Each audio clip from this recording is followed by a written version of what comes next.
Good afternoon, everyone. It is 1 p.m. in the UK on a Tuesday, and that means it is time for the Facebook Live with Speaker Insight, where we help speakers, authors, and coaches to build a portfolio business on your terms.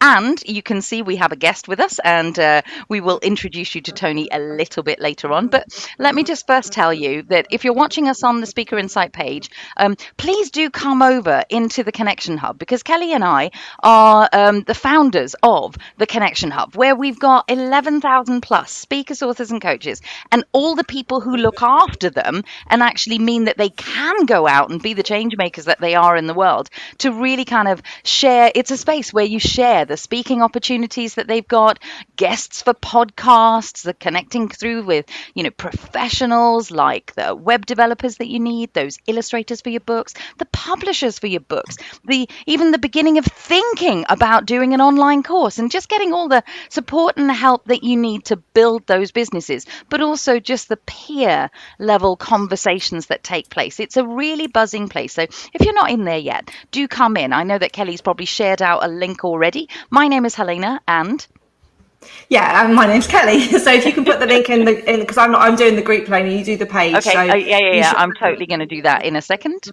Perfect. So, and also, we're talking about business leadership today. And I know in the Hub, we have so many business leaders, Tony being one of them. So I'm really excited to be doing this live today to give that level of inspiration, but also be talking to, we've never really done this before. Tony's been in our world for, really early on since we started Speaker Insight. He's literally done everything that we've put out there, whether it's been the retreats, coaching, he's in our membership, Changemaker Central. And so we really wanted to highlight him as a thought leader in this business leader space and inspire you if you're also in that space about what he's doing and also what he's seeing in the industry at the moment. So we do this live every Tuesday at 1 o'clock BST. So most of you, the ones that are watching here, you might be people that are sit down and have your lunch with us in the UK or your breakfast coffee over the pond. Tell us where you're watching this from when you're watching this live or the replay. Tell us what county or country you're. Give us a wave so we know that you're there. And please make sure you ask your questions throughout the whole of this live. And even when you're watching this on the replay, on the record, Tony will be there. He's a real active member in our groups. And obviously, we'll get back to any questions or comments in the live. So please make sure you're visible and you're getting engaged in this conversation. Yeah, and we love hearing more about what you're up to, because the whole point about being a change maker and being a speaker, author, coach, certainly in this 21st century, in this wonderful mad world that we're in, is that you're up to really exciting things. So we want to hear, we call that the buzz in your business. So we want to hear not only where you are, but also what is the buzz in your business? What are you actually up to that you've got coming up, or that you've just been celebrating because you've hit a milestone in your business? Anything counts. So here comes the jingle.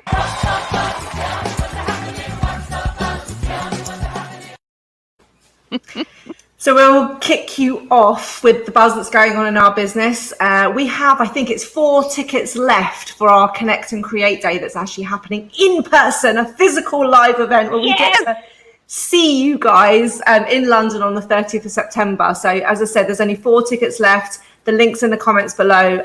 It'll be wonderful to see all of you there, as many of you we can see. There's only 16 people that we see in the room, so it's not a big event. It's all going to be COVID friendly. If you saw our Facebook Live last week on how to run COVID friendly events, you'll understand exactly what we're doing at that event too. So, and I know Tony's been to many of our Connect and Create days and made some great connections there. Great. So we've got Sebastian tuning in from a galaxy way beyond, which is really rather cool. Oh yeah, I remember Andrea's your podcast went live today. Yeah. Well done. Great for putting the link in there. Well done. And Kieran, good to see you. It's been a long time, Ham. Good to see you. Good to see those leaders popping in watching this. I can see all of those people that are commenting are business leaders in their own right. So I'm sure there's going to be lots of conversation going on in this live. Yeah. So Tony, it would be unfair for us to share ours and you not to share yours. So we'll talk about you a little bit more in depth in a moment. But what's the buzz in your business? Well, apart from the fact that there's a new Prince album coming out on Friday. That is big buzz. How? it's an well, it is a rediscovered album from about 11 years ago. So oh my god! One of the things that you don't know about Tony is he's the biggest music festival live gig goer. If you ask him like nicely, he'll show you pictures of him in his Madonna outfit. So good. Yeah, sorry, Tony, go on. That's a whole other topic we won't get into.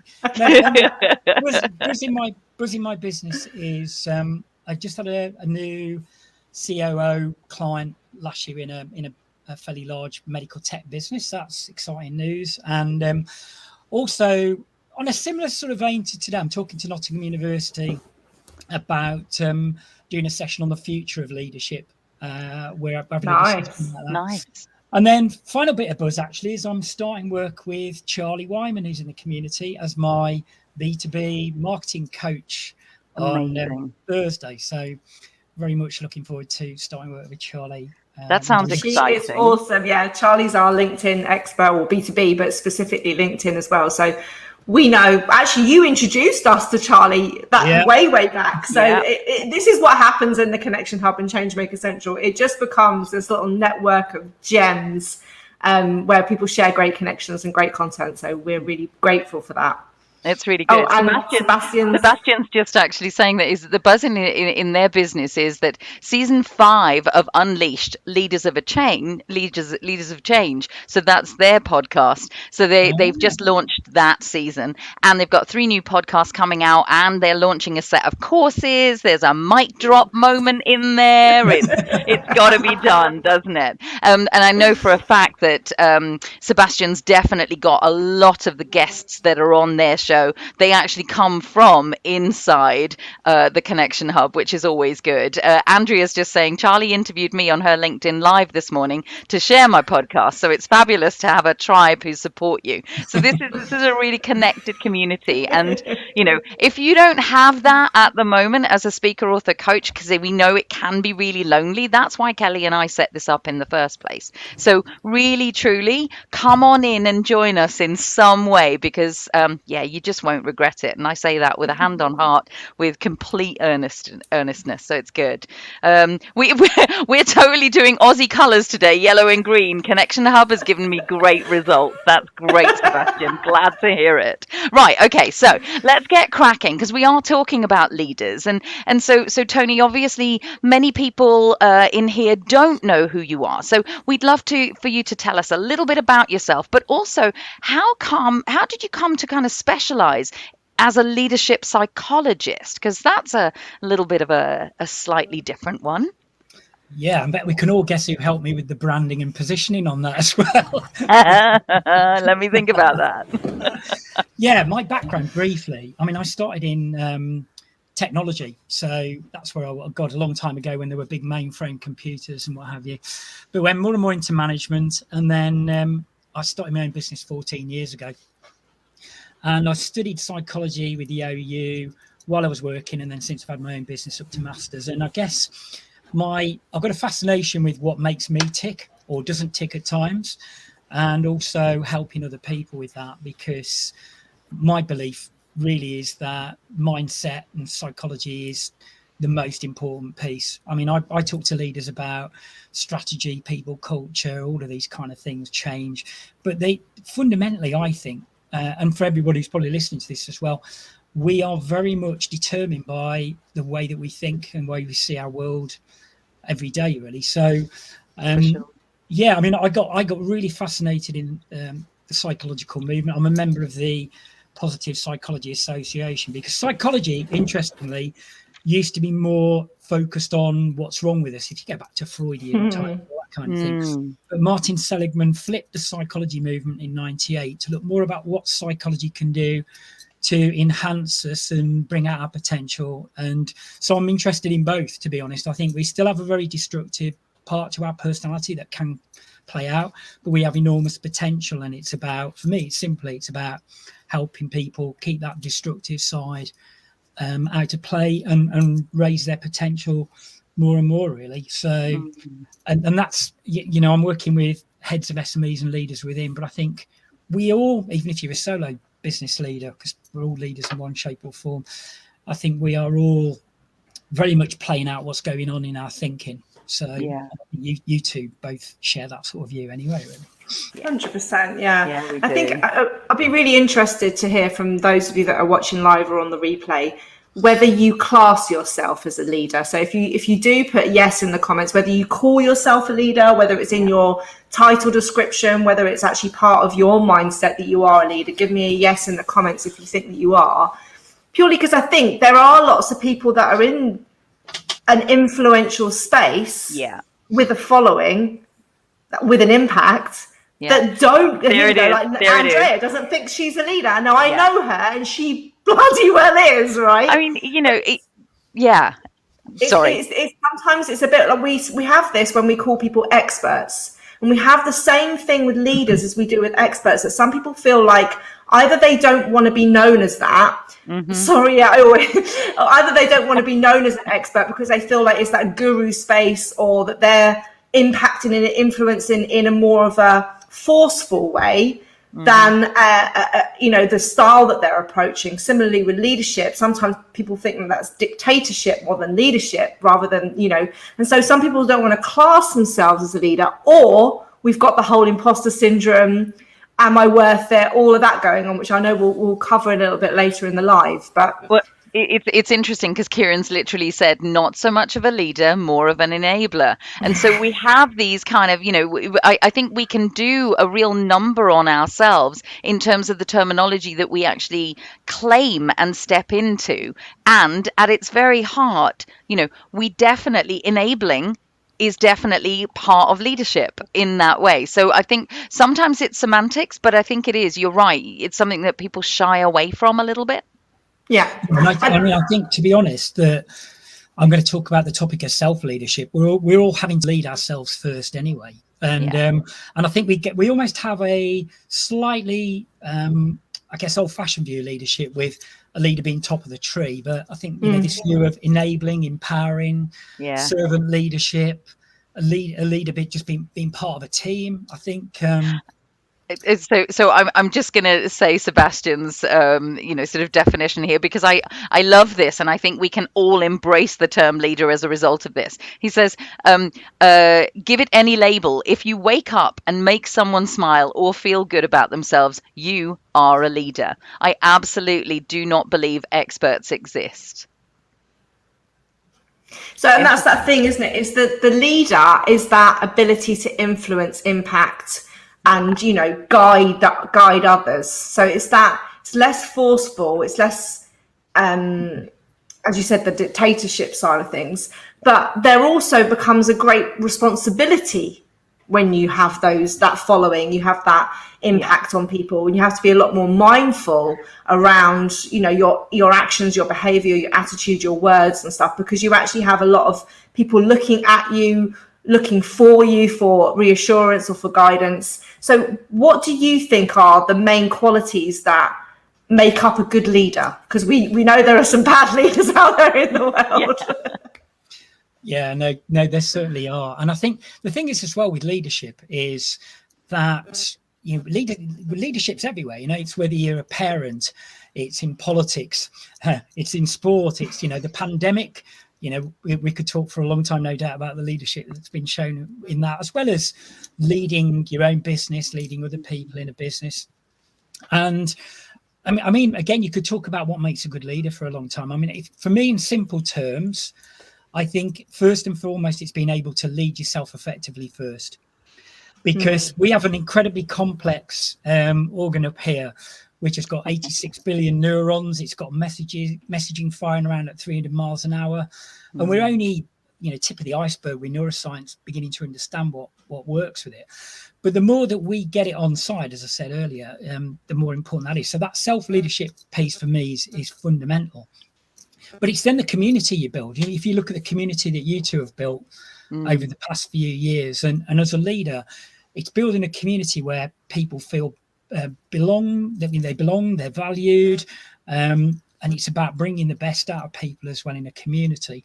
And then another key piece for me then, so you've got the self-leadership, the bringing together a community, but then it is about creating direction. And some people are better at that than others. I think having a vision, people rally around a vision. Even in simple terms with the animal species, if one of the animals comes forward because they think they know where there's a watering hole and the others feel confident, they'll follow them. So it's I think having a vision, and then we could talk about the traits of leaders, for a long time, and I'm sure many people in the community have different views. But for me, those first three bits are the starting piece, really. Can I just question a little bit about the self-leadership? Because what do you actually mean by that, Tony? And I agree. Where do you think people fall down the most on that? I think, so I think I'll start with where they fall down the most. I believe most of us are way too busy doing stuff. You both know I talk a lot about the think, see, do concept. So I think a lot of people get up in the morning, they've got emails, they've got a task list, they already feel like they're behind, a lot of people. So they get their heads down, they're doing stuff. The self-leadership piece for me is actually finding space and quiet to have some time to think, to be creative. Our brain goes into different states, and we are rarely in what is called alpha wave state where we're creative because we are too busy, we're switched on. So finding that quiet and that space to actually clarify what are the important things to do, to be creative, to look at how we're seeing ourselves, see our world before we forage ahead sort of doing stuff is so important. And for me, that self-leadership piece is a big part. It's a big part of that. It's not just getting your head down, but it's enabling you to be the best version of you that you can be. It's really interesting that you say that, because yesterday, so as part of the Changemaker Central membership, we run a business boost day, and as part of that, everybody gets a 15-minute coaching session with either Kelly or I.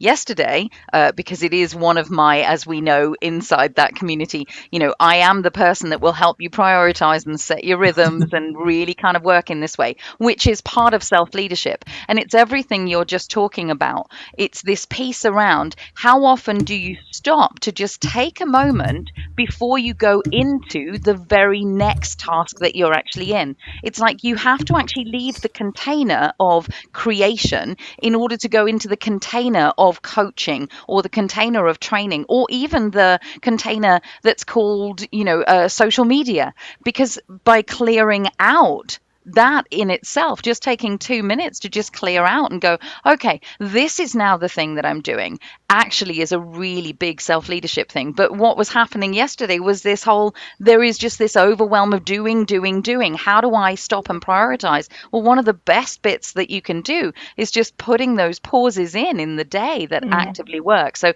it's interesting that you say that on the back of what happened, because I literally had 3 coaching sessions that were practically identical. And that we are busy is what I'm saying.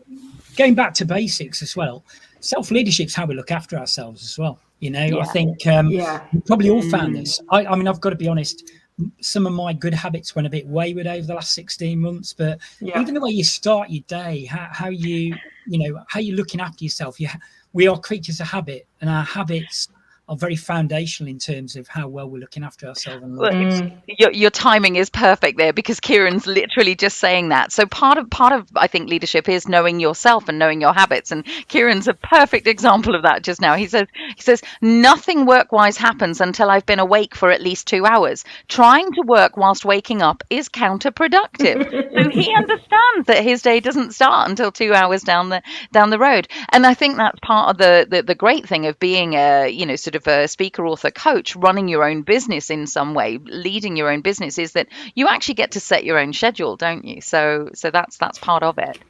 And I know you touch on this. I know you've done workshops on like the mindset, the mental health. You've done it with some mental health business places, banks. I think I remember you doing it with Tony. But it's the fact that this is one of the things that we need to understand within the leadership space, with that responsibility, with that pressure, with the team that you're managing, that you need to look after yourself from a health, both physical and mental part of you, and have the space to be creative.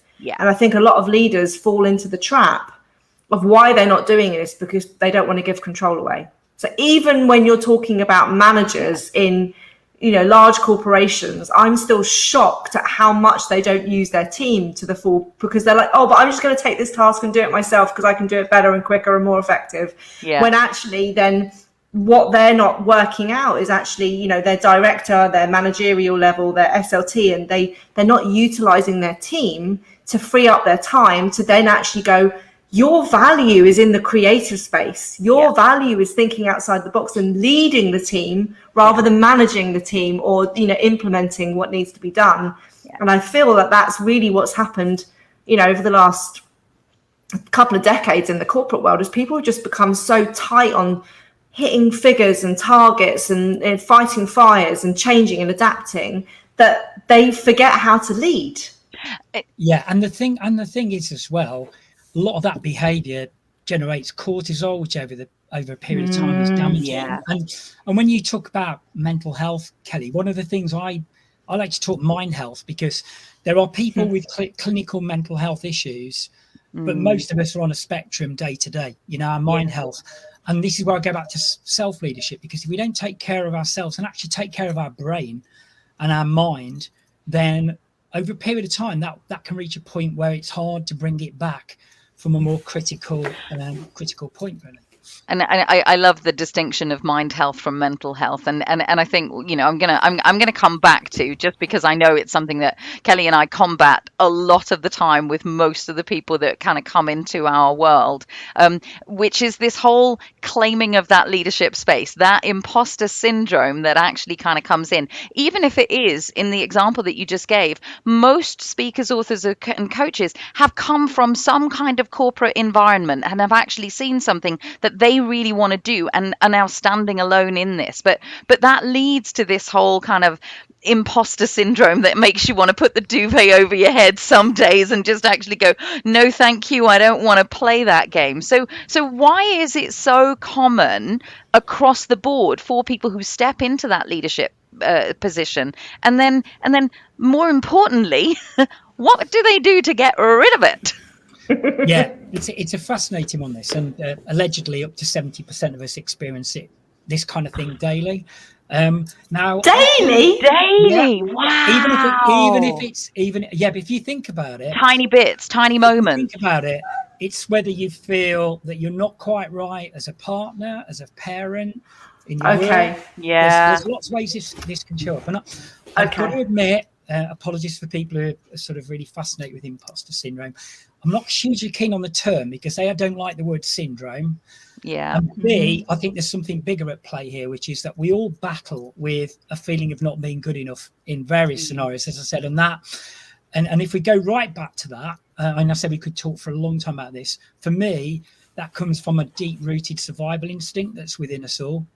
So if you think about it, we are from 2 million ago, when we're on the Savannah Desert, we're looking to survive as a species. It's different in modern life, but we're looking to survive. But that means that we'll be looking for threats, etc. Now, modern day threats are we deficient in the role we're trying to perform? Yeah. And so that feeling of, rather than talking about imposter syndrome, which is a specific thing, I guess, but for me, it's a lot about the fact that the human psyche is very much directed at looking at where we're not good enough. And I say that from when you're parented as a child to relationships with friends at school, teachers, dating, all these kind of things. A lot of it really leads us to this place where we're looking at the lack in us, really. And that's actually quite interesting, just from again, sort of when we step out of, let's say, a corporate environment in order to go into how we want to change the world, whatever that looks, feels, or sounds like, then there are going to be very naturally, this is why, again, part of what Kelly and I deal with all the time, there are going to be really naturally those periods of, somebody else used to do the finances, somebody else used to do the marketing, and suddenly you're taking on, in a solo business, or even in a business where you are now setting up and you have a small team around you, you may not be used to actually dealing with those things. So that underlying uncertainty that you might actually have that creates that thinking you're just talking about probably is present. So I can kind of make sense of the 70% kind of figure around that. Yeah, and I think some of what you're talking about there is just, again, it's back to stopping and thinking, because and I know you two both help people a lot with that, but you shouldn't be doing certain things because they're not your strength, and you need to look further afield to get people to help you. But yeah, we do need to be really mindful of the fact that we've got a great survival part of our psychology. There's a not good enough part of us. And our neurology is very much driven by, we very quickly react with our emotional part of our neurological system. So there's a lot of things going on. But I think that the most helpful thing in a way is to know that we all experience those moments rather than calling it a syndrome. And the more that we just accept that, that's part of human life and it's part of our psychology.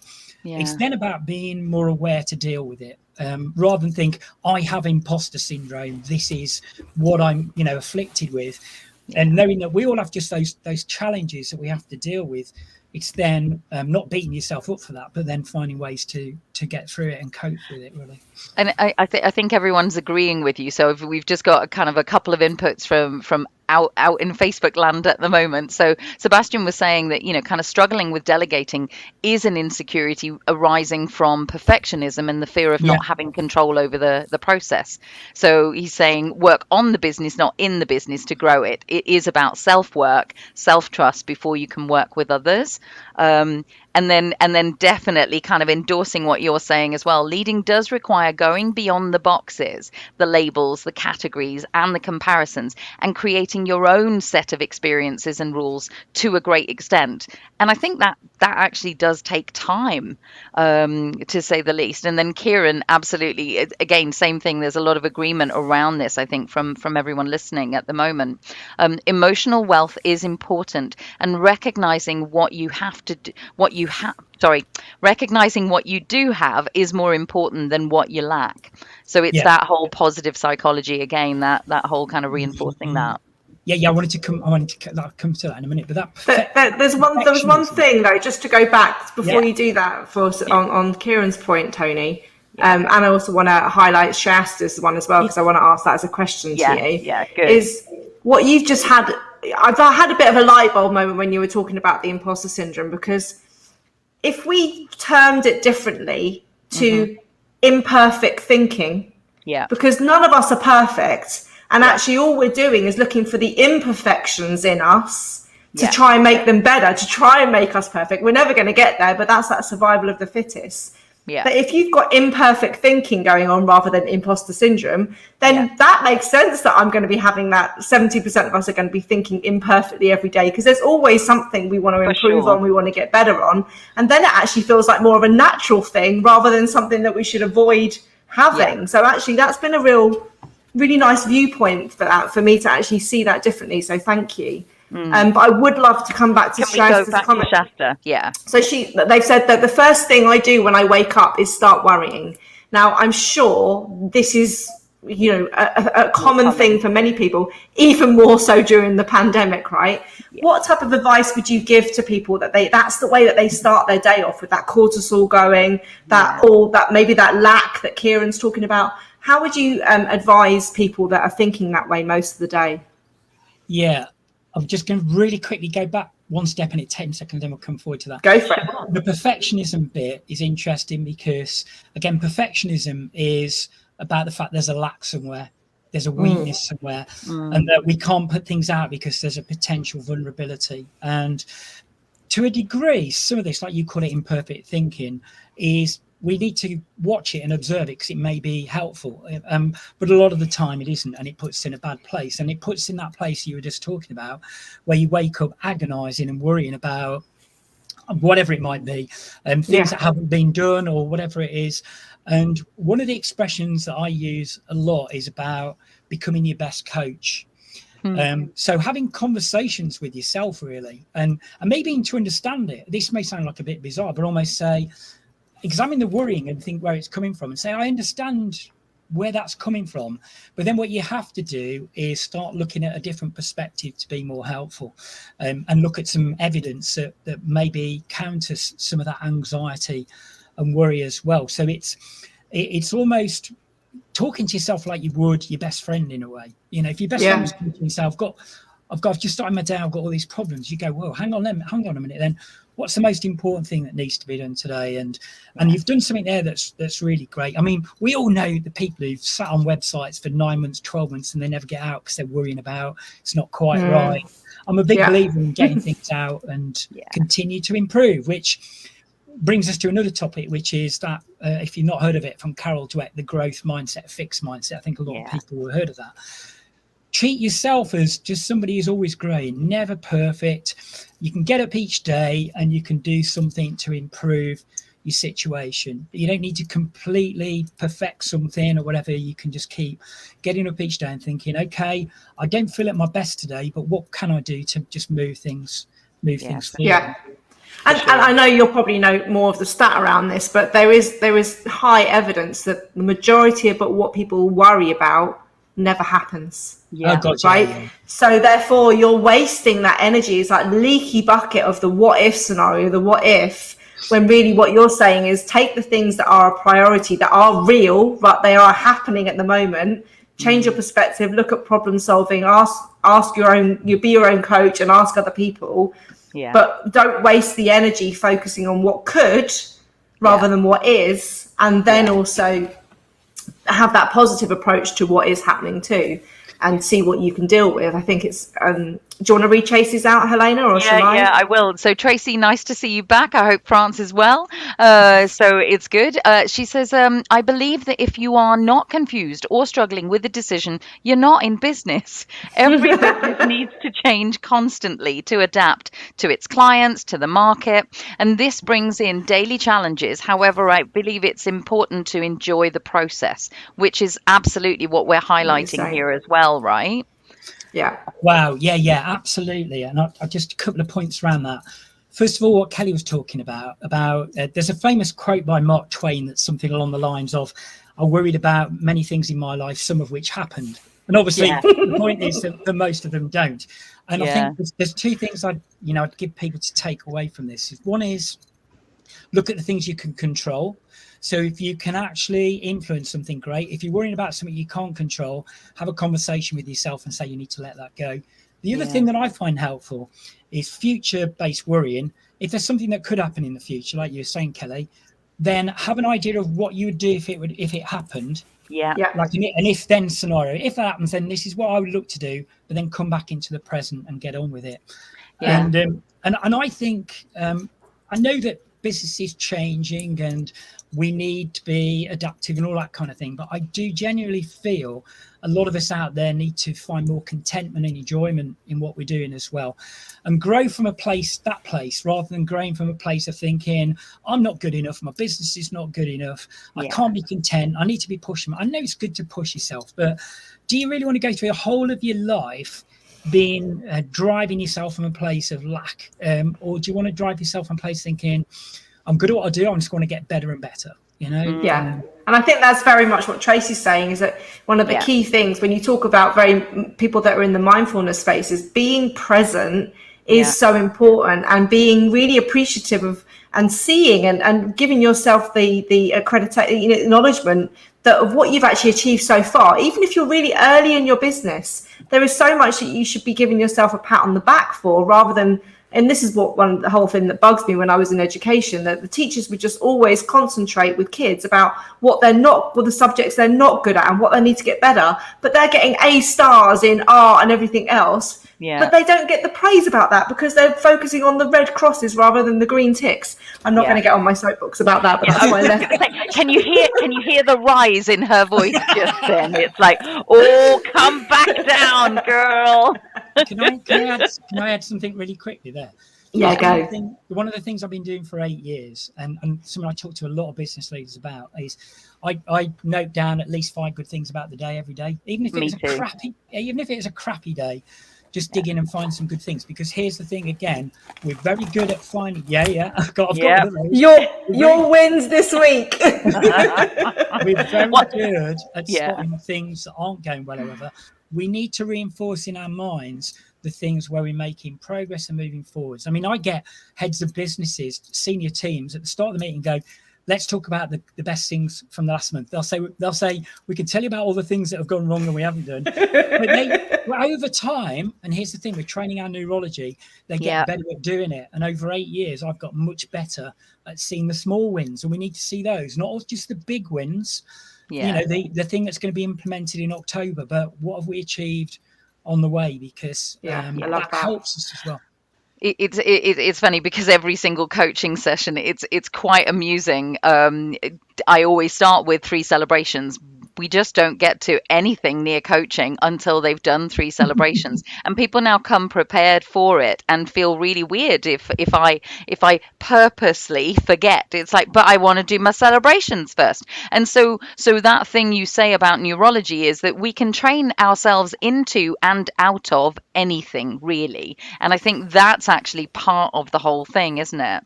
Kelly, you and yeah, just because those types of tips are really interesting, Tony, for people to start, you know, practical things of what they should do. You're a big believer, and we're all a big believer in investing in our own personal development, our own mindset, you know, all of that. So where the leadership world is at the moment, what would you suggest people invest in their time, their energy, their money, what should they be doing to help develop their psychology and their mindset as a leader? I would say one of the first things actually is to realize, and I'm going to link back to what you were talking about previously as well, is to realize we all have a choice. I think sometimes we get onto autopilot. I mean, for example, coming onto this session with you both today, one of the primary things in my mind was, I'm going to enjoy it. but I do that when I go out to speak. Generally, one of the things I consciously play in my mind is enjoy this, because there've been times in the past where I got so wound up about, will there be a problem with the slides, will there like me, etc. So know that we have a choice. I think is really important. Be more conscious than unconscious in the way that our leadership roles, our lives, our day-to-day sort of pan out. And then I'll go back to those habits as well. I talk about habits as being sharks and life buoys. It may well be people need a reset now on that as well, because there may be some really good habits that have slipped by. There may be some bad habits, sharks, that have crept in. And we know the good habits for ourselves a lot of the time. For me, you know, regular reading, attending, getting more knowledge. I think knowledge is really powerful, but then making use of it as well. So, you know, joining sessions like you put on all the time and the right things, but definitely I'm loving it at the minute. I've got 2 books on the go, one about evolutionary leadership theory, one about applying neuroscience to leadership, and these are I've not been reading as much as I should have been. So a good habit for me, for example, is picking up a book every day and reading. And more now, and I'm going to, because I think it's so foundational, do the right things for your brain health. You know, that can be exercise, it can be hydrating, it can be actually challenging your brain in different ways. All of those things that you can do to keep your brain active. And does Candy Crush count as that, Tony? Does Candy Crush count as a brain Probably. Do you know, actually, there was a great program on BBC, I think it was last year, that said that one of the really good, they were talking about actually getting people more out of problems with depression, but actually the things that take us out are also the things that keep us out. And doing exercise where there is some mental requirement is good as well. So maybe taking a walk, but listening to a podcast, or I listen to my wife Rebecca, you know, we should go back to doing some dancing, because dancing is physical exercise, but you've got, for me in particular, you've got to think about where you're putting your feet and everything else. So. It's a really interesting thing, and Tim makes a very good point, and one that I absolutely sort of endorse. And that's, you know, the things that you celebrate don't have to be work tasks either. It's life, because that's really, I mean, most of us, you know, sort of really enjoyed that lunch sandwich, for example, and I'm taking that to be a reality because I'm figuring that you've spent lunch with us, Tim. So that's what I'm imagining. Good to see you, Tim. We haven't seen you for ages. So, you know, sort of like, so it really is this whole piece around you taking charge of the tiny habits that actively sort of go, that as Kieran said, small wins add up to the big win. So, you know, it's that path along the way. Interestingly, I actually have a tendency to bounce for a song. So I'm sort of bounce dancing, maybe on my Do you little mean mini bounce on a trampoline. trampoline? Yeah. Yeah. Don't worry, I was going to pop that one in. But so taking it into a slightly different arena, because you obviously go into larger organizations and that type of thing. So you work a lot in the corporate leadership space. And so what are you seeing, or are you seeing any of the current trends or training that are now needed, possibly on the back of everything that's been happening, or indeed on just the back of we're all just so overwhelmed with everything that's going on? So what are you seeing that is needed in that space? Yeah, no, that's interesting. And to be honest, I do a little bit of corporate, and my background is corporate. I'm more in sort of SME space, really. So sort of 10 to 150 employee kind of size businesses. But yeah, I mean, I think it's been an interesting trend because last year, obviously, you got a lot of talk about resilience and well-being and that kind of thing, and they are still important. I was with one of my clients, a digital marketing company, last week, and they're going to have a well-being day in September, which I thought was great. I helped them with the last one, but I think one of the things I'm hearing is the well-being's going off the radar a bit, which I think is a bit of a shame because things get faddy, don't they? But well-being is important. And then imposter syndrome seems to have been I mean, I've done a couple of talks around that seems to be quite common. But if we look forwards now, we've got this whole complexity now about hybrid working and remote working, and actually joining that up, and what does it look like, what do companies look like going forward, particularly ones who are going to be very much remote. Onboarding people and inducting people into businesses, I think, is going to be an interesting challenge. I think we're on a path now that's going to be difficult to pull back from, and it is, in a way as well, it gives people a lot more power to move, because geographically it's going to become less and less of an issue. If somebody's unhappy in a position, they can go across the globe and work remotely. So I think leaders need to be very mindful of how they're looking after their people, because they're going to vote with their feet much more easily 100%. now online than before. And it sort of calls every individual into a personal leadership, that self leadership that you're talking about. If we are doing a lot of, sorry, I've obviously got a lot of things going on in my area. If you can hear sirens, I apologize.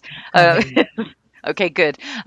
So there's something to be said for all of us, I think, have been called into a position of leadership more so, or leading ourselves in some way, because of the circumstances that are actually going on. So we have, you're right to say leaders definitely need to look at how they're managing those scenarios, but actually people, just by the fact that I can now work from home, I can choose to do hybrid working, I can choose with my feet, as you say, there's a lot of self-leadership that's being called for as well, which I think that mind resilience that you were talking about is coming into play in a very different way.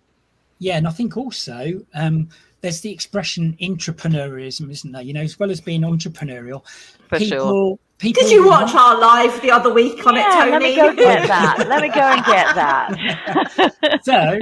So giving people more of that, because people more and more will think about setting up on their own. But if they can be given the security of working for a company, but allowed to bring their creativity and entrepreneurial spirit, then all the better. And I think the other thing that we need to be looking at on the horizon in the future is there's going to be more and more artificial intelligence, augmented reality, virtual reality, all of these things coming through. And how do businesses make best use of that, but respond to the challenges that they bring as well? It's the pace of change is going to be pretty dramatic the next 10 years, I think. And I just want to pick up on the point that you said earlier about, the people voting with their feet about where they're going to work and stuff. And this is where, with my speaker agent hat on and putting speakers in corporations, I'm definitely seeing that companies are having to, their culture needs to be attractive to especially the Gen Ys, because Gen Ys now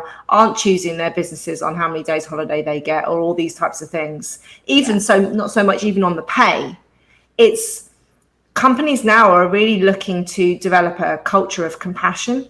And that's something that the way people are looked after, as you said, within the organizations, not just like, oh, their insurance packages that they get and stuff. It's actually how they're treated as humans and how they're valued is so attractive to make people want to stay with that company wherever they are, digital, hybrid.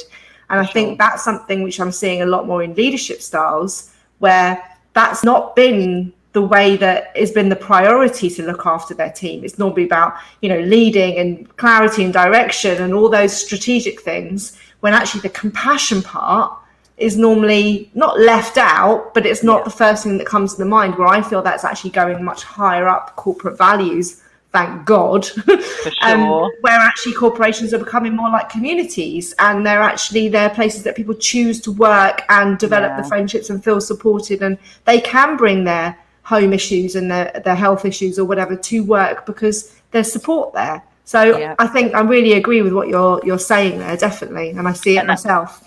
And I think to add to it, Kelly, it's people are going to choose companies that have more of a responsible attitude to their impact on the environment and on community. Sustainability, for sure. 100%. All of those are going to gain greater and greater prominence, I think, in terms of younger people making choices about where they want to work, Yeah, and that sounds like it's Cabot said right up their street, so maybe that's the area that you're in.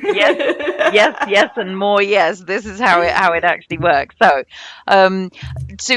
obviously there's a whole bunch of things that you can continue talking about. I think you've piqued a lot of people's interest. There's some synergies here, but there's definitely ways that we can connect with you. What's your preferred thing? I mean, we've put some links in for you. Yeah, I mean, I think the best way with me, to be honest, is LinkedIn, because I post reasonably regularly on there. I do a 3 tips video on Friday. I've been doing sort of bits on psychology and neuroscience in leadership on a Wednesday. So LinkedIn's a good place. Yeah. And on my website, thetonybrooks.com, there's a podcast series that's went on ice a little bit for a while last year, but again that's been resurrected of late. That's the beauty of having series in your podcast, is that you can have a break. That's right. Yeah That's it. So the recent one I did was on neuroscience nuggets and applying them in leadership and what have you. So the podcast series is called Leadership Mindset, which is on Apple, Stitcher, and after a lot of pain is on Spotify now. So, so those are probably LinkedIn and the podcast for people to, if they want some more sort of nuggets and to interact, probably the best routes. That's brilliant. We've put all those links to LinkedIn, podcast, and your website all up there so people can connect. And obviously you're in the hub. People can connect with you in there. You're in our membership community of Changemaker Central. I mean, it's been an absolute, over the last few years, Tony, it's been brilliant to watch you develop, and all of your branding, your positioning, your stuff. You've just you're one of our prime examples of just a real thought leader and change maker in your space. And we really appreciate you. Yeah, and appreciate you watching, but supporting, aren't you, and guiding and directing at times, and chivying along and lovingly bullying at times, and then mostly cheerleading you along. But I think that's the kind of support that you actually kind of need as a mix of it all. Yeah, sort of, and so for those of you who are out there who are maybe a little bit stuck around this, or if you've got any questions around what we've covered, then please, take us up, certainly inside the Connection Hub, take us up on the Get Unstuck call that we actually have. Let me have a little go at doing a 15-minute fix with you around whether it's mindset, heart set, rhythms in the business, strategy, or indeed just how you're leading yourself at the moment and what you're leading yourself towards. Come and book a call. It's free. And it is free. How amazing is that? So it's like, oh, here we go. That's my diary inundated now. What's not to love about that? Right. So on that note, we are going to leave you to the rest of your week. We hope you have a productive, effective, and efficient one. And we will catch you again next Tuesday. Thank you, Tony. Thanks. Pleasure.